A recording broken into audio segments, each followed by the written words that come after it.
Sebetulnya ketenangan itu adalah dia bicara bagaimana hati dan pikiran saya agar tenang.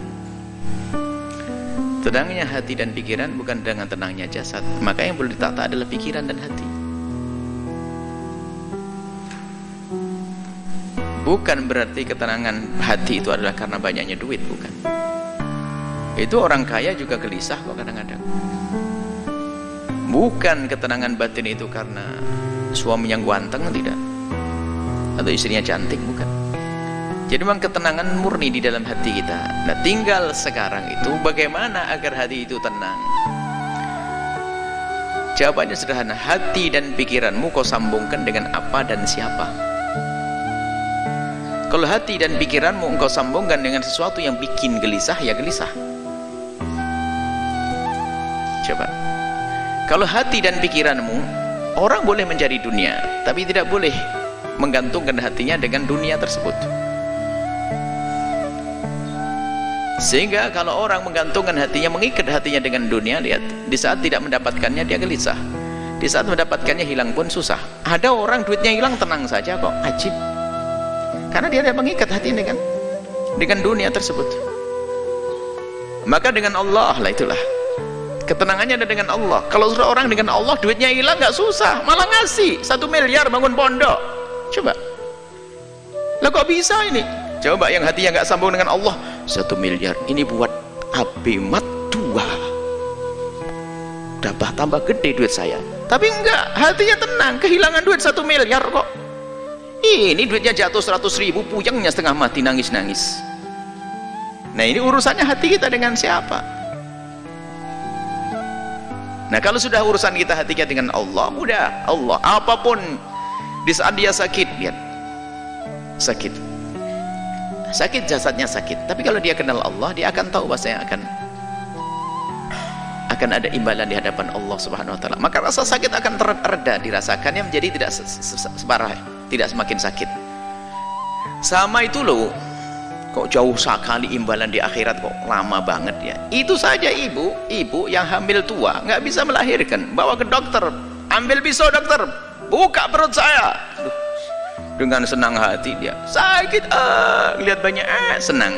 Ada sesuatu yang lebih menyenangkan dia. Apakah dia susah? Ya enggak.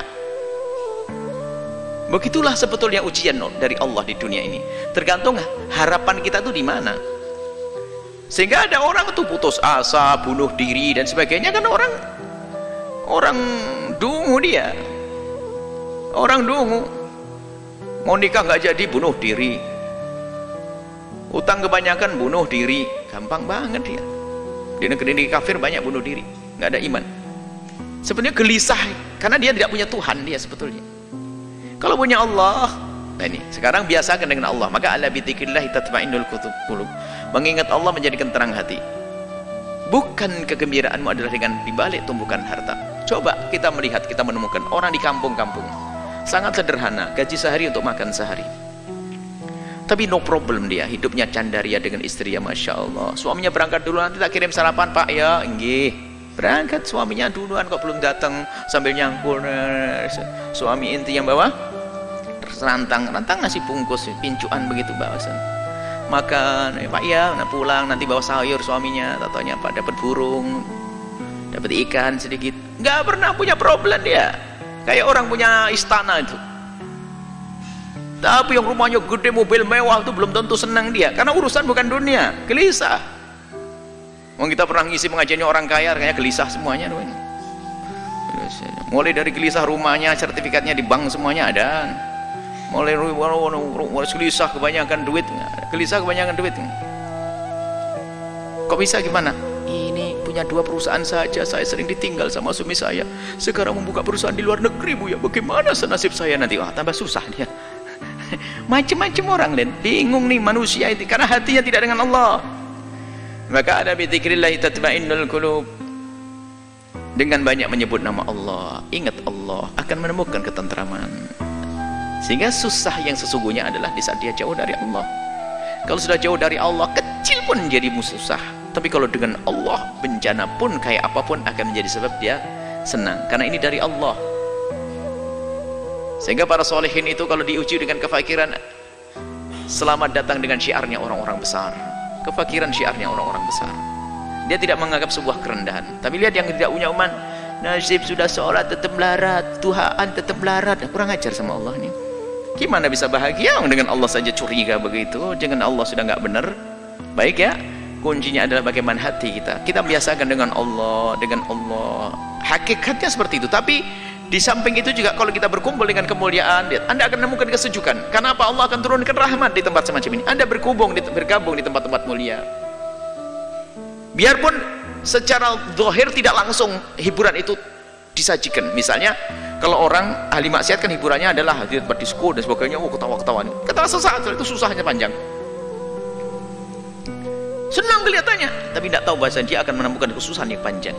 Tapi kalau kita menghadiri tempat mulia semacam ini, dijanjikan oleh Allah ada rahmat diturunkan, Anda semakin sejuk.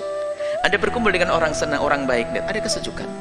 Lihat, jujur, kita dengan orang soleh saja, kita lupa kok dengan segala permasalahan. Kalau Anda duduk dengan orang yang sangat Anda cintai dari ulama-ulama orang soleh, Anda duduk saat hilang keluh utang lupa, ini lupa, sakit lupa. Itu hanya dengan orang soleh. Bagaimana Anda merasa dekat dengan Allah Subhanahu wa Ta'ala? Bagaimana kita dekat dengan Nabi Muhammad SAW? Itu saja. Kembalikan hati kita dengan Allah. Biasakan berzikir, merenungi ya, merenungi tentang nasib kita nanti di akhirat. Bagaimana urusan dunia, rendahnya dunia. Kalaupun mencari dunia hendaknya untuk Allah. Sudah menjadi orang kaya boleh, bukan dilarang. Tapi bukan hanya untuk menyuburkan kesombongan kita, untuk membesar kerakusan kita. Kalau kita hanya mencari dunia hanya untuk dunia tersiksa, seperti diingatkan oleh Nabi, kalau ada orang hatinya itu rakus, dikasih lembah emas 1 minta 2, dikasih 2 minta 3, kasih ini. Dan unik, orang itu punya pabrik 6, itu pabriknya triliunan semuanya tuh. Itu kebakaran hancur 3, itu masih nangis nyungsep masuk rumah sakit. Bodoh banget dia, masih ada 3. 3-nya saja masih kaya raya dia. 3 perusahaannya masih berjalan, 3-nya runtuh, itu nyungsep dia masuk rumah sakit. Ya, kasihan benar tuh manusia.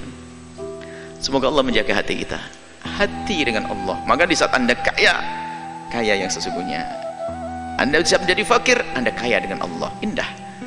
Allahu a'lam bishawab.